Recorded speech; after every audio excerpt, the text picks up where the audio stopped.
നമസ്കാരം. Middle east വാർത്തകളിലേക്ക് സ്വാഗതം. ആദ്യം നോക്കാം പ്രധാന തലക്കെട്ടുകൾ.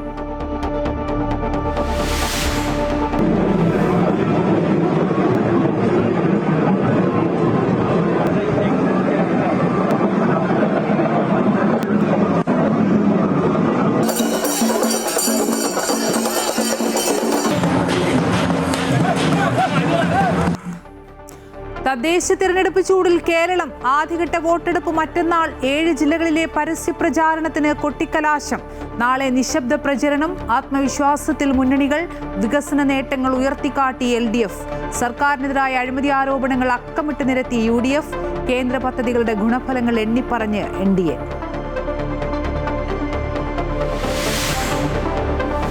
നടിയെ ആക്രമിച്ച കേസിൽ വിധി നാളെ. പൾസർ സുനി, നടൻ ദിലീപ് എന്നിവർ ഉൾപ്പെടെ 10 പ്രതികളും കോടതിയിൽ ഹാജരാകും. വിധി പറയുന്നത് 8 വർഷം നീണ്ട വിചാരണയ്ക്കൊടുവിൽ.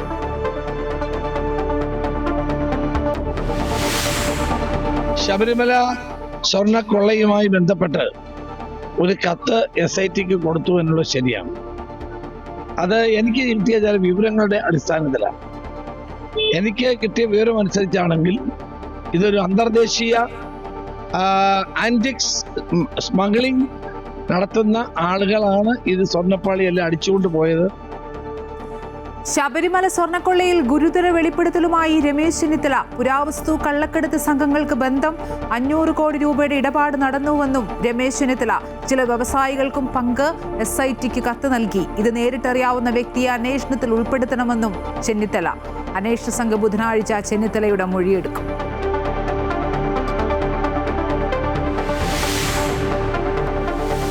ബലാത്സംഗ കേസിൽ ഒളിവിൽ പോയി രാഹുൽ മാങ്കൂട്ടത്തിലിനെ കുടുക്കാൻ പുതിയ സംഘത്തെ നിയോഗിച്ച് ക്രൈംബ്രാഞ്ച്. നടപടി ആദ്യ അന്വേഷണ സംഘത്തിൽ നിന്ന് വിവരങ്ങൾ ചോരുന്നു എന്ന നിഗമനത്തിൽ. 2ാം കേസിലെ മുൻകൂർ ജാമ്യ ഹർജി നാളെ പരിഗണിക്കും.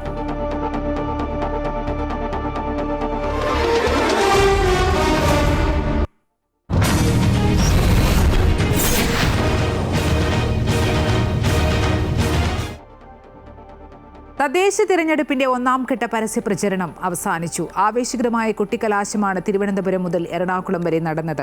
റോഡ് ഷോകളും ബൈക്ക് റാലികളും ഒക്കെയായി മുന്നണികൾ അവസാനവട്ട പ്രചാരണം കൊഴുപ്പിച്ചു. കൊട്ടിക്കലാശം നടന്ന ജില്ലകളുടെ മുക്കിലും മൂലയിലും വരെ വലിയ ആവേശ പ്രകടനമാണ് നടന്നത്. സംഘർഷം ഒഴിവാക്കുന്നതിനായി വിവിധ സ്ഥലങ്ങളിൽ പോലീസിനെ നിയോഗിച്ചിരുന്നു. 20 ദിവസം നീണ്ടുനിന്ന പ്രചാരണത്തിനാണ് ഇന്ന് വൈകുന്നേരം 6 മണിയോടെ തിരശ്ശീല വീണത്. ഇനി നാളെ നിശബ്ദ പ്രചാരണ ദിനമാണ്. മറ്റന്നാളാണ് വിധിയെഴുത്ത്. തിരുവനന്തപുരം, കൊല്ലം, പത്തനംതിട്ട, ആലപ്പുഴ, കോട്ടയം, ഇടുക്കി, എറണാകുളം ജില്ലകളിലാണ് മറ്റന്നാൾ വോട്ടെടുപ്പ് നടക്കുക.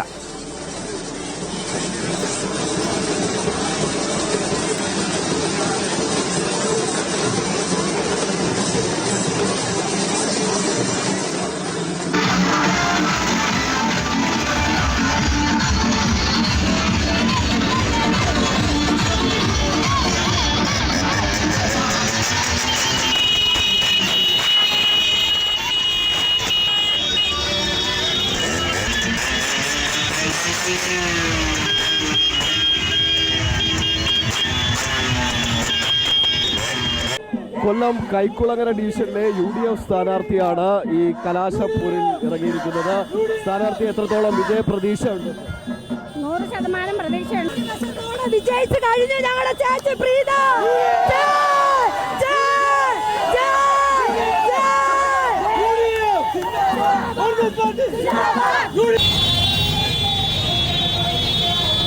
സമ്മതിയുടെ പ്രിയങ്കരനായ ജനറൽ സെക്രട്ടറി അഡ്വക്കേറ്റ് ഈശ്വരീന്റെ കരങ്ങളിൽ നിന്നും അനുഗ്രഹാശീർവാദങ്ങൾ തേടി വിടയമായ ഭാഷകളിലെ സ്വീകരണവും ഏറ്റുവാങ്ങി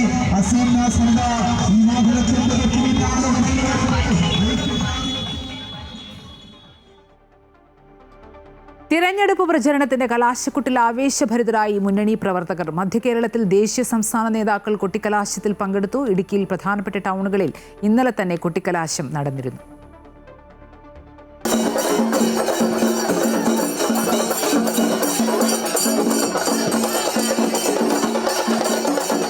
കൊച്ചിയിൽ AICC general secretary Deepa Das Munshi corporation സ്ഥാനാർത്ഥി ദീപ്തി മേരി വർഗീസിന്റെ പ്രചരണ പരിപാടിയിൽ പങ്കെടുത്തു. UDFന്റെ മേയർ സ്ഥാനാർത്ഥിയാണ് ദീപ്തി. മന്ത്രി P. രാജീവ് കളമശ്ശേരിയിൽ കൊട്ടിക്കലാശത്തിന് നേതൃത്വം നൽകി. കൊച്ചിയിലെ മിക്ക ജംഗ്ഷനുകളിലും വിവിധ പാർട്ടി പ്രവർത്തകർ ഒത്തുകൂടി.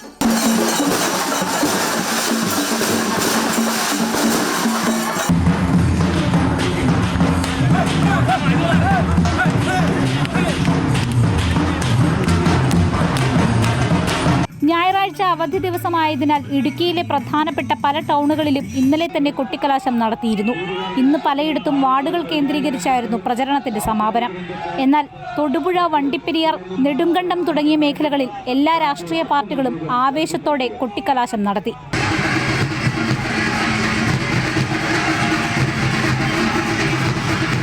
ആലപ്പുഴയിൽ പ്രാദേശികമായുള്ള കൊട്ടിക്കലാശങ്ങളാണ് പ്രധാനമായും നടന്നത്. പഞ്ചായത്തുകൾ കേന്ദ്രീകരിച്ച് 3 മുന്നണികളും പ്രചരണ പരിപാടികൾക്ക് ആവേശകരമായ സമാപനം കുറിച്ചു. കോൺഗ്രസ് നേതാക്കളായ KC വേണുഗോപാൽ, രമേശ് ചെന്നിത്തല എന്നിവർ UDFന്റെ പ്രചാരണ പരിപാടികൾക്ക് നേതൃത്വം നൽകി. കോട്ടയത്ത് രാവിലെ മുതൽ തന്നെ തദ്ദേശ വാർഡുകൾ കേന്ദ്രീകരിച്ച് വാഹന റാലികൾ നടന്നു. ഉച്ചയ്ക്ക് ശേഷം ടൗണുകൾ കേന്ദ്രീകരിച്ചായിരുന്നു കൊട്ടിക്കലാശത്തിന്റെ ഭാഗമായുള്ള റോഡ് ഷോകളും വാഹന റാലികളും. കോട്ടയത്തും പാലായിലും പ്രചാരണത്തിന്റെ കൊട്ടിക്കലാശങ്ങൾ നടന്നില്ല. പാലാ കുരിശുപള്ളിയിലെ ജൂബിലി തിരുനാളിന്റെ പശ്ചാത്തലത്തിൽ നഗരത്തിൽ കൊട്ടിക്കലാശം വേണ്ടെന്ന് സർവകക്ഷി യോഗം തീരുമാനിച്ചിരുന്നു. കോട്ടയം നഗരസഭാ പരിധിയിൽ വാർഡുകൾ കേന്ദ്രീകരിച്ച് മാത്രമാണ് പരിപാടികൾ സംഘടിപ്പിച്ചത്. വൈക്കത്ത് തെരഞ്ഞെടുപ്പ് പ്രചാരണത്തിന്റെ അവസാന റൗണ്ടിൽ CPI സംസ്ഥാന സെക്രട്ടറി ബിനോയ് വിശ്വം വീടുകൾ കയറി ഇടതു സ്ഥാനാർത്ഥികൾക്കായി വോട്ട് അഭ്യർത്ഥിച്ചു. പരസ്യപ്രചരണത്തിന്റെ അവസാന മണിക്കൂറുകൾ വാദ്യമേളങ്ങളും ഇരുചക്ര വാഹന റാലികളും മറ്റുമായി മുന്നണികൾ ആഘോഷമാക്കി. 6 മണിയോടെ പരസ്യപ്രചാരണത്തിന് സമാപനമായി. വിവിധ ബ്യൂറോകൾക്കൊപ്പം അമൃത ന്യൂസ്, കൊച്ചി. നിയമസഭാ തെരഞ്ഞെടുപ്പിന്റെ സെമി ഫൈനൽ എന്ന് വിശേഷിപ്പിക്കുന്ന ഒന്നാംഘട്ട തദ്ദേശ തെരഞ്ഞെടുപ്പിന്റെ പരസ്യപ്രചാരണം അവസാനിച്ചപ്പോൾ 3 മുന്നണികളും തികഞ്ഞ ആത്മവിശ്വാസത്തിലാണ്. ശബരിമല സ്വർണ്ണക്കൊള്ള മുതൽ രാഹുൽ മാങ്കൂട്ടത്തിൽ വരെ കത്തിക്കയറിയ വിഷയങ്ങൾ പ്രചാരണത്തിന് കൊഴുപ്പേകി. ക്ഷേമ പദ്ധതികൾ ഉൾപ്പെടെയുള്ള വികസന നേട്ടങ്ങൾ ഉയർത്തിക്കാട്ടി LDFും സർക്കാരിനെതിരായ അഴിമതി ആരോപണങ്ങൾ അക്കമിട്ട് നിരത്തി UDFും. കേന്ദ്ര പദ്ധതികളുടെ ഗുണഫലങ്ങൾ എണ്ണിപ്പറഞ്ഞ് NDAയും കളം നിറഞ്ഞു പോരാടിയ ഒന്നാം ഘട്ടമാണ് കടന്നുപോകുന്നത്. വികസന നേട്ടങ്ങൾ ഓരോന്നായി അക്കമിട്ട് നിരത്തിയാണ് LDFന്റെ പ്രചാരണം അവസാനിക്കുന്നത്. അതിദാരിദ്ര്യ നിർമ്മാർജ്ജനം മുതൽ മാലിന്യമുക്ത കേരളം വരെ അവതരിപ്പിച്ചു. 2ാം പിണറായി സർക്കാരിന്റെ പ്രകടന പത്രികയിലെ വാഗ്ദാനങ്ങൾ നടപ്പാക്കിയെന്ന അവകാശവാദം. സാമൂഹ്യക്ഷേമ പെൻഷനും സ്ത്രീ സുരക്ഷാ പെൻഷനും ഉൾപ്പെടെ ഉയർത്തിക്കാട്ടി ജനകീയ സർക്കാർ എന്ന പ്രചാരണത്തിൽ ഊന്നിയാണ് തെരഞ്ഞെടുപ്പിനെ നേരിടുന്നത്. അതേസമയം ശബരിമല സ്വർണ്ണക്കൊള്ളയടക്കം സർക്കാരിന്റെ വീഴ്ചകൾ ഓരോന്നായി തുറന്നുകാട്ടിയാണ് UDFും NDAയും വോട്ട് തേടുന്നത്. പ്രചാരണ കാലയളവിൽ തന്നെ N. വാസുവും A. പത്മകുമാറും ജയിലിലായത് പ്രതിപക്ഷത്തിന് വീണുകിട്ടിയ ഏറ്റവും വലിയ ആയുധമാണ്. കിഫ്ബിയുടെ മസാല ബോണ്ടിൽ മുഖ്യമന്ത്രിക്ക് അയച്ച ED നോട്ടീസും സർക്കാരിനെ പ്രതിക്കൂട്ടിലാക്കാൻ പ്രതിപക്ഷത്തിന് കഴിഞ്ഞു. അതേസമയം രാഹുൽ മാങ്കൂട്ടത്തിൽ അവസാന ലാപ്പിൽ UDFനെ പ്രതിരോധത്തിലാക്കി. പക്ഷേ അതിവേഗത്തിൽ കടുത്ത നടപടിയെടുത്ത് അതിനെ മറികടക്കാനായി എന്ന് കോൺഗ്രസ് വിലയിരുത്തുന്നുണ്ടെങ്കിലും വോട്ടെടുപ്പിന്റെ 2ാം ഘട്ടം അവസാനിക്കുന്നതുവരെയും CPMും BJPയും ആയുധമാക്കുന്നു. സർക്കാരിന് നേരെ തുടർച്ചയായി ഉയരുന്ന അഴിമതി ആരോപണങ്ങൾ തങ്ങൾക്ക് ഗുണം ചെയ്യുമെന്നാണ് UDFന്റെ കണക്കുകൂട്ടൽ. അതേസമയം കേന്ദ്ര പദ്ധതികളുടെ ഗുണഫലങ്ങൾ ഓരോന്നായി എണ്ണി നിരത്തിയാണ് BJP ജനങ്ങൾക്കിടയിൽ ഇറങ്ങിച്ചെല്ലുന്നത്. ഇക്കുറി തിരുവനന്തപുരം കോർപ്പറേഷനും കൂടുതൽ മുനിസിപ്പാലിറ്റികളും തങ്ങൾക്ക് ലഭിക്കുമെന്ന തികഞ്ഞ ആത്മവിശ്വാസത്തിലാണ് BJP. സ്ഥാനാർത്ഥികളെയും പരമാവധി പ്രവർത്തകരെയും പങ്കെടുപ്പിച്ച് റാലികളും റോഡ് ഷോകളും മൈക്ക് അനൗൺസ്മെന്റുകളും ജാഥകളും പ്രകടനങ്ങളുമായി അവസാന ലാപ്പിൽ കളം കൊഴിപ്പിക്കുകയാണ് 3 മുന്നണികളും. അമൃത ന്യൂസ്, തിരുവനന്തപുരം. കോഴിക്കോട്ടെ ചുവപ്പുകോട്ട തകർക്കാനൊരുങ്ങി UDFും BJPയും. കോർപ്പറേഷനിൽ 4.5 പതിറ്റാണ്ടായും ജില്ലാ പഞ്ചായത്തിൽ 3 പതിറ്റാണ്ടായും തുടരുന്ന ഇടതുപക്ഷ ഭരണം ഇത്തവണ അട്ടിമറിക്കുമെന്നാണ് ഇരു മുന്നണികളുടെയും വാദം. അതേസമയം ഇതൊന്നും നടക്കാൻ പോകുന്നില്ല എന്നാണ് LDFന്റെ മറുപടി. ഇത്തവണയും ഉജ്ജ്വല വിജയം നേടി കോഴിക്കോട് കോർപ്പറേഷൻ ഭരണം തുടർച്ചയായി 50ാം വർഷ റെക്കോർഡിലേക്ക് എത്തിക്കാനുള്ള ശ്രമത്തിലാണ് LDF. 3 പതിറ്റാണ്ടായി ജില്ലാ പഞ്ചായത്ത് ഭരണവും തങ്ങളുടെ കൈകളിലാണെന്ന ആത്മവിശ്വാസവും LDFനുണ്ട്. കൂടാതെ 10 ബ്ലോക്ക് പഞ്ചായത്തുകൾ, 3 നഗരസഭകൾ, 42 പഞ്ചായത്തുകൾ എന്നിവ ഭരിക്കുന്നതും LDF ആണ്. 4 നഗരസഭകളും 28 പഞ്ചായത്തുകളും 2 ബ്ലോക്ക് പഞ്ചായത്തുകളുമാണ് UDFനുള്ളത്. കോർപ്പറേഷനിൽ 7 വാർഡുകളും ചില പഞ്ചായത്ത് വാർഡുകളുമാണ് BJPയുടെ കൈവശമുള്ളത്. എല്ലാ തവണത്തെയും അപേക്ഷിച്ച് കോഴിക്കോട് ഇത്തവണ തീ പാറുന്ന പോരാട്ടം നടക്കുമെന്നാണ് പൊതുവെയുള്ള വിലയിരുത്തൽ. വികസനവും വാർഡ് വിഭജനവും വോട്ടർ പട്ടികയിലെ ക്രമക്കേടും വെൽഫെയർ പാർട്ടി ബന്ധവും സ്ഥാനാർത്ഥി പ്രഖ്യാപനത്തിലെ പ്രതിസന്ധികളുമെല്ലാം കോഴിക്കോട് ചർച്ചാ വിഷയങ്ങളാണ്. കോർപ്പറേഷൻ ഭരണത്തിൽ ഇത്തവണ UDFും BJPയും വലിയ പ്രതീക്ഷ വെക്കുന്നുണ്ട്. എന്തു തന്നെയായാലും ഇത്തവണ ചരിത്രത്തില്ലാത്ത വിജയം ഈ ജില്ലയിൽ UDF നേടും. 48 വർഷക്കാലം കോഴിക്കോട്ട് നഗരത്തിൽ, പ്രത്യേകിച്ച് ജില്ലയിലാകമാനം തന്നെ വികസനം അന്യമാക്കിയിട്ടുള്ള LDF ഈ നഗരസഭയിൽ അപ്രസക്തമാകും, തകർന്ന തരിപ്പണമാകും. സമാനമാണ് UDFിന്റെയും അവസ്ഥ. എന്നാൽ ഇത്തവണയും വമ്പിച്ച ഭൂരിപക്ഷം കിട്ടുമെന്നതിൽ LDFന് ഒരു സംശയവുമില്ല. വമ്പിച്ച വിജയം ഈ ജില്ലക്കകത്തു സംസ്ഥാനത്തുടനീളം നേടുന്നതിൻ്റെ ഭാഗമായി തന്നെ ഈ ജില്ല ഇടതുപക്ഷ ജനാധിപത്യ മുന്നണിയുടെ സ്വാധീനം ഉറപ്പിക്കുകയല്ല, സ്വാധീനം വർദ്ധിപ്പിച്ചുകൊണ്ട് ഈ തെരഞ്ഞെടുപ്പ് ഫലമുണ്ടാകും എന്നാണ് ഞങ്ങൾ വിശ്വസിക്കുന്നത്. മീഞ്ചന്ത് വാർഡിൽ നിന്ന് മത്സരിക്കുന്ന മുൻ ഡെപ്യൂട്ടി മേയർ CP മുസാഫർ അഹമ്മദാണ് LDFിന്റെ മേയർ സ്ഥാനാർത്ഥി. UDF ഭരണം കൈക്കലാക്കിയാൽ പാറപ്പടി വാർഡ് സ്ഥാനാർത്ഥിയും KPCC ജനറൽ സെക്രട്ടറിയുമായ അഡ്വക്കേറ്റ് PM നിയാസിനും, BJP ആണെങ്കിൽ കാരപ്പറമ്പ് വാർഡ് സ്ഥാനാർത്ഥിയും മഹിളാ മോർച്ച സംസ്ഥാന അധ്യക്ഷയുമായ നവ്യ ഹരിദാസിനുമാണ് സാധ്യത. അമൃത ന്യൂസ്, കോഴിക്കോട്. തന്റെ ഒരൊറ്റ തീരുമാനത്തിലൂടെ മറ്റുള്ളവർക്ക് മാതൃകയായ 41-കാരനാണ് കാരശ്ശേരി ഡിവിഷനിൽ നിന്ന് ജനവിധി തേടുന്നത്. മരണശേഷം ശരീരം മെഡിക്കൽ വിദ്യാർത്ഥികൾക്ക് പഠിക്കാൻ വിട്ടുനൽകാൻ തീരുമാനിച്ച രജീഷ് കാരശ്ശേരിയാണ് ഇത്തവണ LDF ടിക്കറ്റിൽ മത്സരിക്കുന്നത്. ജീവിച്ചിരിക്കുന്ന കാലം ജനങ്ങളുടെ കൂടെ ഉണ്ടാവുമെന്ന ഉറപ്പാണ് രജീഷ് നൽകുന്നത്.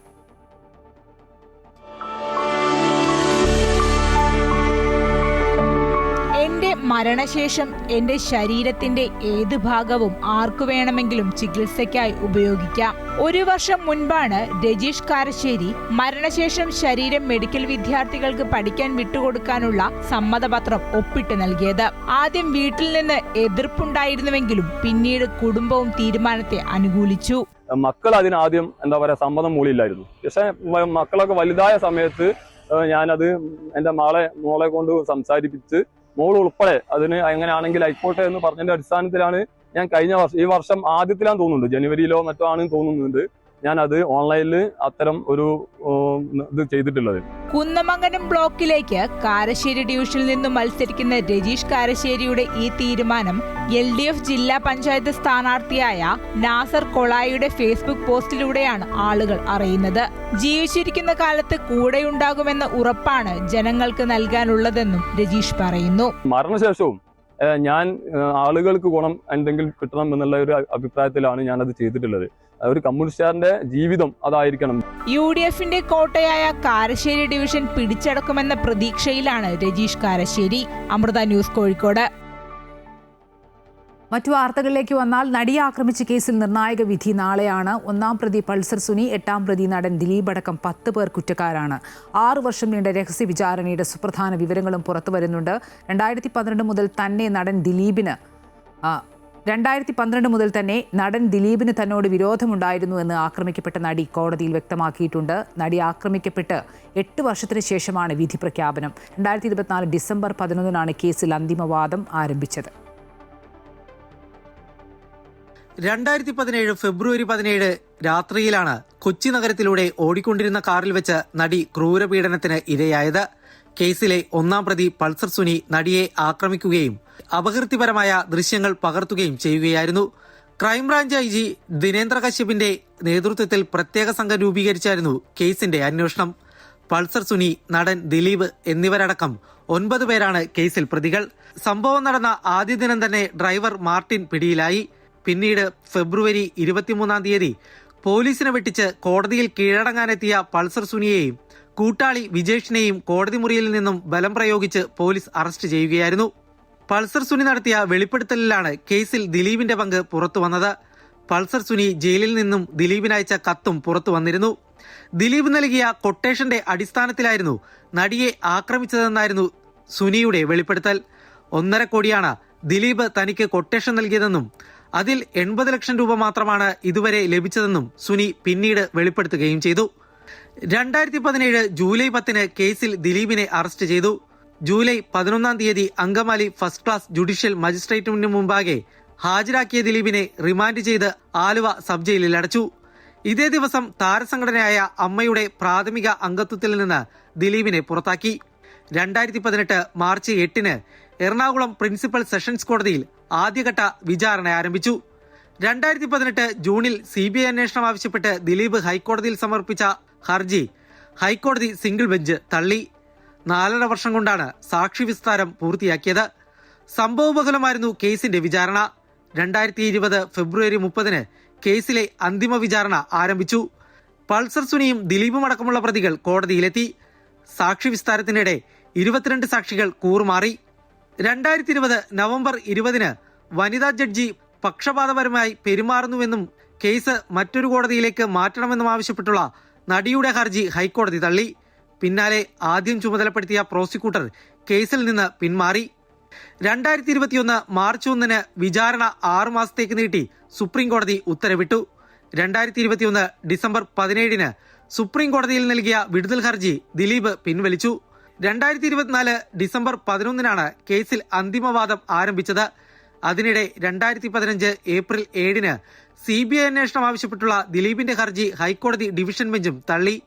2025 ഏപ്രിൽ 9 പ്രതിഭാഗത്തിന്റെ വാദം പൂർത്തിയായി. തുടർന്ന് പ്രോസിക്യൂഷൻ മറുപടി വാദവും പൂർത്തിയാക്കി വിധി പറയാൻ മാറ്റുകയായിരുന്നു. അമൃത ന്യൂസ്, കൊച്ചി. സൗദിയിലെ വിവിധ പ്രവിശ്യകളിൽ സുരക്ഷാ വകുപ്പുകൾ നടത്തിയ പരിശോധനകളിൽ 19,000-ലേറെ നിയമലംഘകർ പിടിയിലായതായി സൗദി ആഭ്യന്തര മന്ത്രാലയം. നവംബർ 27 മുതൽ ഡിസംബർ 3 വരെയുള്ള ദിവസങ്ങളിൽ നടത്തിയ പരിശോധനകളിലാണ് ഈ നിയമലംഘകരെ കണ്ടെത്തിയത്. ഇക്കാലയളവിൽ അതിർത്തികൾ വഴി രാജ്യത്തേക്ക് നുഴഞ്ഞു കയറാൻ ശ്രമിച്ച 1661 പേരും അറസ്റ്റിലായിട്ടുണ്ട്. ഇവരിൽ 54% പേരും എത്യോപ്യക്കാരും, 45% പേർ യമനികളും, 1% പേർ മറ്റു രാജ്യക്കാരുമാണ്. മിഡിൽ ഈസ്റ്റിൽ ഏറ്റവും വലിയ ഭീഷണി ഉയർത്തുന്നത് ഇസ്രയേലാണെന്ന് മുൻ സൗദി രഹസ്യാന്വേഷണ ഏജൻസി മേധാവിയും അമേരിക്കയിലെ മുൻ സൗദി അംബാസഡറുമായ തുർക്കി അൽ ഫൈസൽ രാജകുമാരൻ. ചിലർ അവകാശപ്പെടുന്നത് പോലെ ഇറാനല്ലെന്നും അദ്ദേഹം വ്യക്തമാക്കി. മിൽക്കൻ ഇൻസ്റ്റിറ്റ്യൂട്ട് ഉച്ചകോടിയിലാണ് തുർക്കി അൽ ഫൈസൽ ഈ കാര്യം വ്യക്തമാക്കിയത്. അമേരിക്ക അടക്കമുള്ള അന്താരാഷ്ട്ര സമൂഹം ഇസ്രയേലിനെ നിയന്ത്രിക്കണമെന്നും അദ്ദേഹം ആവശ്യപ്പെട്ടു. ദുബായ് നഗരത്തിലെ വിവിധ ഇടങ്ങളിലായി 595 ബസ് ഷെൽട്ടറുകളുടെ നിർമ്മാണം പൂർത്തിയാക്കി. ദുബായ് റോഡ്സ് ആൻഡ് ട്രാൻസ്പോർട്ട് അതോറിറ്റിയാണ് ഇക്കാര്യം അറിയിച്ചത്. ആധുനിക സൗകര്യങ്ങളോട് കൂടിയ ബസ് കാത്തിരിപ്പ് കേന്ദ്രങ്ങളാണ് നിർമ്മിച്ചത്. 762 ബസ് ഷെൽട്ടറുകളാണ് ദുബായിൽ ഉടനീളം നിർമ്മിക്കുന്നത്. പ്രതിദിനം ഉപയോഗിക്കുന്ന യാത്രക്കാരുടെ എണ്ണം കണക്കാക്കി ഭിന്നശേഷിക്കാർക്ക് കൂടി പ്രവേശനം സാധ്യമാകും വിധത്തിലാണ് 4 വിഭാഗത്തിലുള്ള ബസ് ഷെൽട്ടറുകൾ നിർമ്മിച്ചിരിക്കുന്നത്.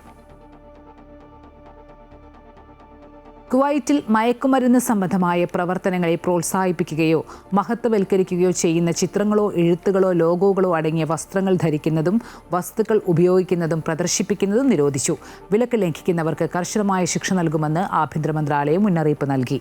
നിയമം ലംഘിക്കുന്നവരിൽ നിന്ന് 500 ദിനാർ പിഴ ഈടാക്കും. മയക്കുമരുന്ന് ഉപയോഗത്തെ മഹത്വവൽക്കരിക്കുന്നതടക്കമുള്ള സാധനങ്ങൾ, അച്ചടി സാമഗ്രികൾ, വസ്ത്രങ്ങൾ, മറ്റു വസ്തുക്കൾ എന്നിവയ്ക്കെല്ലാം ഈ മുന്നറിയിപ്പ് ബാധകമാണ്. മയക്കുമരുന്നോ സൈക്കോട്രോപിക് ലഹരി വസ്തുക്കളോ ഉപയോഗിച്ചവർക്കൊപ്പം പിടിയിലാകുന്നവർ വ്യക്തിപരമായി ലഹരി ഉപയോഗിച്ചിട്ടില്ലെങ്കിലും 3 വർഷം വരെ തടവോ 5000 ദിനാർ പിഴയോ രണ്ടും ഒരുമിച്ചോ ലഭിക്കാവുന്ന ശിക്ഷയ്ക്കും അർഹരാണ്. കുവൈറ്റിൽ കഴിഞ്ഞ 10 വർഷത്തിനിടെ എണ്ണയിതര വരുമാനം ഏകദേശം 1950 കോടി ദിനാറായി ഉയർന്നു. 2015-16 സാമ്പത്തിക വർഷത്തിൽ 160 കോടി ദിനാറാണ് എണ്ണയിതര വരുമാനമായി ലഭിച്ചിരുന്നത്. എന്നാൽ ഈ സാമ്പത്തിക വർഷം അവസാനത്തോടെ ഇത് 270 കോടി ദിനാറായി ഉയർന്നു. എണ്ണയിതര വരുമാനത്തിൽ ഒരു വർഷത്തിനിടയിൽ 80% വളർച്ചയാണ് കൈവരിച്ചത്. 25-26 കാലയളവിൽ ഈ വരുമാനം 290 കോടിയായും 2027-28 ബജറ്റിൽ 400 കോടിയായും ഉയരുമെന്നാണ് പ്രതീക്ഷിക്കുന്നത്.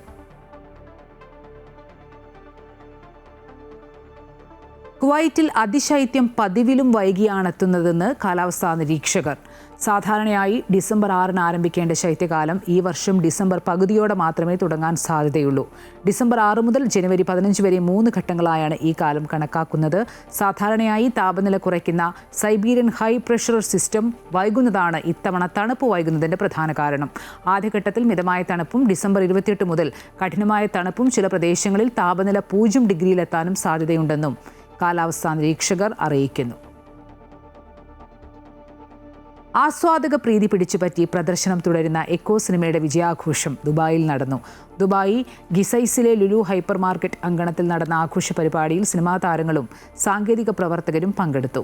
വലിയ പരസ്യ പ്രചാരണങ്ങളില്ലാതെ വന്ന് വിജയം കൈവരിച്ച ചിത്രത്തിന്റെ ചിത്രീകരണ വിശേഷങ്ങൾ താരങ്ങളും പിന്നണി പ്രവർത്തകരും കാഴ്ചക്കാരുമായി പങ്കുവച്ചു. പ്രധാന വേഷം അഭിനയിച്ച യുവതാരം സന്ദീപ് പ്രദീപ്, സംവിധായകൻ ദിൻഷിത് അയ്യത്താൻ, തിരക്കഥാകൃത്തും ഛായാഗ്രാഹകനുമായ ബാഹുൽ രമേശ്, നടന്മാരായ നരൈൻ, ബിനു പപ്പു എന്നിവർ പരിപാടിയിൽ പങ്കെടുത്തു. വാദ്യാഘോഷങ്ങളുടെ അകമ്പടിയോടെയാണ് താരങ്ങളെ സ്വീകരിച്ചത്. ലുലു ഗ്രൂപ്പ് പ്രതിനിധികൾ ഉൾപ്പെടെയുള്ളവർ ചടങ്ങിൽ പങ്കെടുത്തു. ഇന്ത്യയിലെ മുൻനിര ധനകാര്യ സ്ഥാപനമായ ICL ഗ്രൂപ്പിന്റെ പുതിയ കോർപ്പറേറ്റ് ഓഫീസ് ദുബായിൽ തുറന്നു. ദുബായ് ഊത്ത് മഹത്തയിലെ ഓഫീസ് കോർട്ട് കെട്ടിടത്തിലാണ് 10,000 ചതുരശ്ര അടി വിസ്തൃതിയുള്ള പുതിയ ഓഫീസ് പ്രവർത്തനം ആരംഭിച്ചത്. കരീബിയൻ രാജ്യങ്ങളുടെ ഗുഡ്വിൽ അംബാസഡറും ICL ഗ്രൂപ്പ് ചെയർമാനും മാനേജിംഗ് ഡയറക്ടറുമായ അഡ്വക്കേറ്റ് KG അനിൽകുമാറാണ് ICL ഗ്രൂപ്പിന്റെ ദുബായിലെ പുതിയ കോർപ്പറേറ്റ് ഓഫീസിന്റെ ഉദ്ഘാടനം നിർവഹിച്ചത്. 2018 മുതൽ ദുബായിൽ പ്രവർത്തിക്കുന്ന ICL tours and travels, ICL investment services, ICL gold trading, ICL real estate and properties, ICL Lama desert safari, ICL marine tourism, ICL banking channel partner, ICL hospitality എന്നീ വിഭാഗങ്ങളുടെ പ്രവർത്തനങ്ങൾ ഏകോപിപ്പിക്കുന്നത് ദുബായ് ഊദ്മഹത്തയിലെ പുതിയ ഓഫീസിൽ നിന്നായിരിക്കും. UAEക്ക് പുറമെ സൗദി അറേബ്യ, UK എന്നീ രാജ്യങ്ങളിലേക്കും business വ്യാപിപ്പിക്കാൻ പദ്ധതിയുണ്ടെന്ന് അഡ്വക്കേറ്റ് KG അനിൽകുമാർ പറഞ്ഞു. UAEയിൽ എന്ന് തന്നെയല്ല, നമ്മൾ UKയിലേക്കും സൗദിയിലേക്കും ഒക്കെ കടക്കാനുള്ള പ്ലാൻ ആരംഭിച്ചു കഴിഞ്ഞു. കഴിഞ്ഞ കുറച്ച് നാളുകളായിട്ട് അതിൻ്റെ പുറകിലാണ്. തീർച്ചയായിട്ടും വലിയ ഒരു നിലയിലേക്ക് ICL ഫിൻകോർപ്പിനെ കൊണ്ടുപോകുക, ലോകോത്തര ബ്രാൻഡായിട്ട് ഇതിനെ വളർത്തുക എന്നതാണ് ലക്ഷ്യം. അതിൻ്റെ ആദ്യപടിയാണ് ഈ ദുബായ് എന്ന് പറയുന്ന ആ ബിസിനസ് ഹബിൽ തന്നെ നമ്മൾ കോർപ്പറേറ്റ് ഓഫീസ് ആരംഭിച്ചത്. ആഗോളതലത്തിലുള്ള ടൂറിസം സാധ്യതകൾ പ്രയോജനപ്പെടുത്തി ആ മേഖലയിൽ കൂടുതൽ സാന്നിധ്യം ഉറപ്പിക്കുക എന്നതും ലക്ഷ്യമാണെന്ന് അദ്ദേഹം കൂട്ടിച്ചേർത്തു. ICL group international operations director Amaljith A. Menon, പ്രമുഖരായ സ്വദേശി പൗരന്മാർ, സാമൂഹ്യ സാംസ്കാരിക പ്രവർത്തകർ എന്നിവരും ചടങ്ങിൽ സംബന്ധിച്ചു. Amrita news, Dubai. ഇൻഡിഗോ വിമാന സർവീസ് പ്രതിസന്ധിയിൽ നേരിയ ആശ്വാസം. ഇന്ന് 1650 സർവീസുകളാണ് ഇൻഡിഗോ നടത്തിയത്. അതേസമയം കേന്ദ്ര സർക്കാർ അന്തിമ നിർദ്ദേശം നൽകിയതോടെ യാത്രക്കാർക്ക് തിരികെ നൽകാനുള്ള റീഫണ്ട് ഇൻഡിഗോ എയർലൈൻസ് തിരിച്ചു നൽകി. ഇതുവരെ യാത്രക്കാർക്ക് ആകെ 610 കോടി രൂപയുടെ റീഫണ്ട് അനുവദിച്ചതായി ഇൻഡിഗോ വ്യക്തമാക്കി. പ്രതിസന്ധിയിൽ കടുത്ത നടപടിയുമായി പാർലമെന്ററി കമ്മിറ്റി രംഗത്തെത്തി. നേരിട്ട് വിശദീകരണം നൽകാൻ ഇൻഡിഗോ ഉൾപ്പെടെയുള്ള വിമാന കമ്പനികൾക്ക് നിർദ്ദേശം നൽകി. രാജ്യവ്യാപകമായി വിമാന സർവീസ് തടസ്സപ്പെട്ടതോടെ യാത്രക്കാർക്ക് തിരികെ നൽകാനുള്ള റീഫണ്ട് ഇൻഡിഗോ എയർലൈൻസ് തിരിച്ചു നൽകി. കേന്ദ്ര സർക്കാർ അന്തിമ നിർദ്ദേശം നൽകിയതോടെയാണ് ഇൻഡിഗോ നടപടികൾ വേഗത്തിലാക്കിയത്.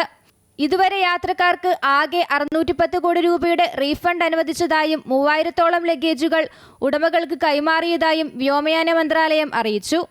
പ്രതിദിനം 2300-ഓളം വിമാനങ്ങൾ സർവീസ് നടത്തുന്ന ഇൻഡിഗോ ശനിയാഴ്ച 1500-ലധികം സർവീസുകളാണ് നടത്തിയത്. ഇന്ന് 1650 സർവീസുകളായി ഇൻഡിഗോ ഉയർത്തി. കഴിഞ്ഞ ദിവസം 30% സർവീസുകൾ മാത്രമാണ് സമയക്രമം പാലിച്ചതെങ്കിൽ ഇന്നത് 75% ഉയർന്നു. പ്രതിസന്ധി പരിഹരിക്കാനുള്ള നടപടികൾ വേഗത്തിലാക്കിയിട്ടുണ്ട്. വിമാനങ്ങൾ റദ്ദാക്കുന്ന വിവരം നേരത്തെ പ്രഖ്യാപിച്ചത് വഴി യാത്രക്കാർ അനാവശ്യമായി വിമാനത്താവളങ്ങളിൽ എത്തുന്നത് തടയാൻ സഹായിച്ചുവെന്ന് ഇൻഡിഗോ CEO വ്യക്തമാക്കി. ഡിസംബർ 15 വരെ റദ്ദാക്കുന്ന എല്ലാ സർവീസുകൾക്കും മുഴുവൻ റീഫണ്ട് നൽകുമെന്നാണ് ഇൻഡിഗോ അറിയിച്ചിരിക്കുന്നത്. സർവീസുകൾ പൂർവ്വസ്ഥിതിയിലാക്കാൻ പരിശ്രമിക്കുകയാണെന്നും സഹകരിക്കണമെന്നും ഇൻഡിഗോ അറിയിച്ചു. ഇൻഡിഗോ CEO പീറ്റർ എൽബേഴ്സിനെതിരെ കടുത്ത നടപടിയെടുക്കാനാണ് വ്യോമയാന മന്ത്രാലയം തീരുമാനിച്ചിരിക്കുന്നത്. പ്രതിസന്ധി പരിഹരിക്കുന്നതിൽ വിമാന കമ്പനി പരാജയപ്പെട്ടുവെന്നും കൃത്യമായ ആസൂത്രണം ഉണ്ടായില്ല എന്നും വ്യോമയാന മന്ത്രാലയം കുറ്റപ്പെടുത്തുന്നു. അതിനിടെ ഇൻഡിഗോ ഉൾപ്പെടെയുള്ള വിമാന കമ്പനികൾക്ക് വ്യോമയാന കാര്യങ്ങൾ കൈകാര്യം ചെയ്യുന്ന പാർലമെന്ററി സമിതി നോട്ടീസ് അയച്ചു. കമ്പനികൾ നേരിട്ട് ഹാജരായി വിശദീകരണം നൽകാനാണ് നിർദ്ദേശം. വിമാനങ്ങൾ റദ്ദാക്കിയതാണ് ഇൻഡിഗോ നോട്ടീസ് അയച്ചതെങ്കിൽ അമിത നിരക്ക് ഈടാക്കിയതാണ് മറ്റു കമ്പനികൾക്ക് നോട്ടീസ്. അമൃത ന്യൂസ്, ന്യൂഡൽഹി. വിവാദമായ ശബരിമല സ്വർണ്ണക്കൊള്ളയിൽ പുതിയ വെളിപ്പെടുത്തലുമായി കോൺഗ്രസ് പ്രവർത്തക സമിതി അംഗം രമേശ് ചെന്നിത്തല. പുരാവസ്തുക്കൾ കടത്തി അന്താരാഷ്ട്ര കരിഞ്ചന്തയിൽ ശതകോടികൾക്ക് വിറ്റഴിക്കുന്ന കള്ളക്കടത്ത് സംഘങ്ങൾക്ക് ശബരിമല സ്വർണ്ണക്കൊള്ളയുമായി ബന്ധമെന്ന് രമേശ് ചെന്നിത്തല. 500 കോടി രൂപയുടെ ഇടപാട് നടന്നിട്ടുണ്ടെന്നും ചെന്നിത്തല ആരോപിച്ചു. വെളിപ്പെടുത്തലിൽ SIT ചെന്നിത്തലയുടെ മൊഴിയെടുക്കും. ശബരിമല സ്വർണ്ണക്കൊള്ളയുമായി ബന്ധപ്പെട്ട് SITക്ക് കോൺഗ്രസ് നേതാവും മുൻ ആഭ്യന്തരമന്ത്രിയുമായ രമേശ് ചെന്നിത്തല കത്ത് നൽകി. ADGP H. വെങ്കടേഷിനാണ് ഇന്നലെ കത്ത് നൽകിയത്. സ്വർണ്ണക്കൊള്ളയിൽ പുരാവസ്തു കള്ളക്കടത്ത് സംഘത്തിന്റെ ബന്ധം അന്വേഷിക്കണമെന്ന് കത്തിൽ ആവശ്യപ്പെട്ടിട്ടുണ്ട്. 500 കോടിയുടെ ഇടപാട് നടന്നെന്നാണ് ആരോപണം. കൂടുതൽ വിവരങ്ങൾ വെളിപ്പെടുത്താൻ തയ്യാറാണെന്ന് ചെന്നിത്തല വ്യക്തമാക്കിയിരുന്നു. SIT ഇദ്ദേഹത്തിന്റെ മൊഴി രേഖപ്പെടുത്തും. ഇതേക്കുറിച്ച് നേരിട്ടറിവുള്ള വ്യക്തിയെ അന്വേഷണവുമായി സഹകരിപ്പിക്കാമെന്നും സംസ്ഥാനത്തെ ചില വ്യവസായികൾക്ക് ശബരിമല സ്വർണ്ണക്കൊള്ളയിൽ പങ്കുണ്ടെന്നും ചെന്നിത്തല കത്തിൽ ആരോപിക്കുന്നുണ്ട്. പുരാവസ്തു സാധനങ്ങൾ മോഷ്ടിച്ച് കരിഞ്ചന്തയിൽ കൊണ്ടുപോയി വിൽക്കുന്ന സംഘങ്ങളെക്കുറിച്ച് നേരിട്ടറിയാവുന്ന വ്യക്തിയെ തനിക്കറിയാം. ഇയാൾ പൊതുജനത്തിന് മുന്നിൽ വന്ന് കാര്യങ്ങൾ വെളിപ്പെടുത്താൻ തയ്യാറല്ല. എന്നാൽ അന്വേഷണ സംഘത്തോടും കോടതിയിലും വന്ന് മൊഴി നൽകാൻ തയ്യാറാണ്. താൻ സ്വതന്ത്രമായി പരിശോധിച്ചുകൊണ്ടാണ് ഇത്തരം കാര്യങ്ങൾ പറയുന്നത്. സംസ്ഥാനത്തെ ചില റാക്കറ്റുകൾക്കും സ്വർണ്ണക്കൊള്ളയുമായി ബന്ധമുണ്ട്. ദേവസ്വം ബോർഡിലെ ചില ഉന്നതർക്ക് ഈ റാക്കറ്റുമായുള്ള ബന്ധവും അന്വേഷിക്കണമെന്നും പുരാവസ്തു സംഘങ്ങൾ അന്വേഷണത്തിന്റെ പരിധിയിൽ വരണമെന്നും രമേശ് ചെന്നിത്തല കത്തിൽ പറയുന്നു. അമൃത ന്യൂസ്, തിരുവനന്തപുരം. രാഹുൽ മാങ്കൂട്ടത്തിൽ MLA ഒളിവിൽ പോയിട്ട് 11 ദിവസമായിട്ടും പിടികൂടാനാകാതെ പോലീസ്. ബലാത്സംഗ കേസ് പ്രതിയായ രാഹുലിനെ കൊടുക്കാൻ പുതിയ ക്രൈംബ്രാഞ്ച് സംഘത്തെ നിയോഗിച്ചിട്ടുണ്ട്. ആദ്യ അന്വേഷണ സംഘത്തിൽ നിന്നും വിവരങ്ങൾ ചോരുന്നുവെന്ന നിഗമനത്തിന്റെ അടിസ്ഥാനത്തിലാണ് നടപടി. അതേസമയം രാഹുലിനെ പൂർണ്ണമായും കൈയൊഴിഞ്ഞ കോൺഗ്രസ് അന്വേഷണത്തിൽ വീഴ്ചയുണ്ടെന്ന് ആരോപിച്ചു. മുസ്ലിം സ്ത്രീകളുടെ പള്ളി പ്രവേശനവുമായി ബന്ധപ്പെട്ട് പാണക്കാട് മുനവർ അലി ശിഹാബ് തങ്ങളുടെ മകൾ ഫാത്തിമ നർഗീസ് നടത്തിയ പരാമർശത്തിൽ മുസ്ലിം ലീഗ് പ്രതിരോധത്തിലാണ്. മകളുടെ പ്രസ്താവന മുനവർ അലി തിരുത്തിയെങ്കിലും സമസ്തയിൽ ചില നേതാക്കൾ പരസ്യമായി രംഗത്ത് വന്നതാണ് ലീഗിനെ സമ്മർദ്ദത്തിലാക്കിയിരിക്കുന്നത്. അതേസമയം ഫാത്തിമയ്ക്കും പാണക്കാട് കുടുംബത്തിനുമെതിരെ സൈബർ ആക്രമണം തുടരുകയാണ്. Saranamritham powered by Dhanlaxmi bank. Banking on relationships Forever.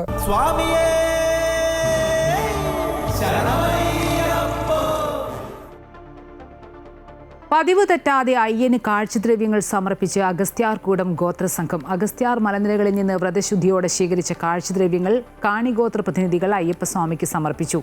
Kottoor Mundani മാടൻ തമ്പുരാൻ ക്ഷേത്ര ട്രസ്റ്റിന്റെ നേതൃത്വത്തിലായിരുന്നു ഇവർ സന്നിധാനത്തെത്തിയത്. മുളങ്കുറ്റിയിൽ നിറച്ച കാട്ടുതേനും ഈറ്റയിലും അരിച്ചൂരലിലും മെനഞ്ഞ പൂജാപാത്രങ്ങളും കാട്ടുകുന്തിരിക്കവും കരിമ്പുംകാട്ടിൽ വിളഞ്ഞ കദളിക്കുലകളും കാട്ടുപൂക്കളും അടങ്ങുന്ന വനവിഭവങ്ങളുമായാണ് അഗസ്ത്യാർകൂടം ഗോത്രസംഘം അയ്യന് കാഴ്ച സമർപ്പിക്കാനെത്തിയത്. തിരുവനന്തപുരം കോട്ടൂർ വനമേഖലയിൽ നിന്നെത്തിയ 167 പേരടങ്ങുന്ന സംഘമാണ് പതിവ് തെറ്റിക്കാതെ ഇത്തവണയും മലച്ചവിട്ടി ദർശന സായുജ്യം നേടിയത്. സംഘനേതാവ് വിനോദ് കുമാറിന്റെ നേതൃത്വത്തിൽ 27 കുട്ടികളും 14ഓളം മാളികപ്പുറങ്ങളും അടങ്ങുന്ന സംഘം 3 KSRTC ബസ്സുകളിലായാണ് പമ്പയിലെത്തിയത്. അയ്യപ്പൻ എന്ന് പേരുള്ള ഭിന്നശേഷിക്കാരനായ ഒരംഗവും സംഘത്തിലുണ്ടായിരുന്നു. ദേവസ്വം ബോർഡിന്റെ എല്ലാ സഹായങ്ങളും നന്മകളും നമുക്ക് എല്ലാ വർഷവും വരുമ്പോൾ ഒരു നന്മയുണ്ട്. അതുപോലെ ഇനി നമ്മൾ തുടർന്നുകൊണ്ടിരിക്കുകയാണ്. 170ഓളം ആൾക്കാരാണ് നമ്മൾ ഇന്നും വർഷം പറഞ്ഞത്. വനത്തിനുള്ളിൽ നിന്നും വ്രതശുദ്ധിയോടെ ശേഖരിക്കുന്ന കാഴ്ചദ്രവ്യങ്ങൾ കാട്ടുകൂവ ഇലകളിലാണ് പൊതിഞ്ഞെടുക്കുന്നത്. തലച്ചുമടായാണ് ഇവ സന്നിധാനത്തെത്തിച്ചത്. നൂറ്റാണ്ടുകൾക്ക് മുൻപ് അഗസ്ത്യവനത്തിൽ നിന്ന് പശ്ചിമഘട്ട വനനിരകളിലൂടെ കാൽനടയായി വന്ന് ദർശനം നടത്തിയിരുന്ന പൂർവികരുടെ സ്മരണ പുതുക്കിയാണ് ഇവരെത്തുന്നത്. തിരുവനന്തപുരം വൈൽഡ് ലൈഫ് ഡിവിഷനിലെ പറ്റാമ്പാറ, കുന്നത്തേരി, പ്ലാവിള, കമലകം, മുക്കോത്തിവയൽ, കൊമ്പിടി, ചേനാമ്പാറ, മാങ്കോട്, മുളമൂട്, പാങ്കാവ് എന്നീ ഉന്നതകളിൽ നിന്നും തമിഴ്നാട് കന്യാകുമാരി ജില്ലയിലെ പ്രാവിള, കോരയാർ, ആറുകാണി എന്നിവിടങ്ങളിൽ നിന്നുമുള്ളവരാണ് സംഘത്തിലുണ്ടായിരുന്നത്. അമൃത ന്യൂസ്, സന്നിധാനം.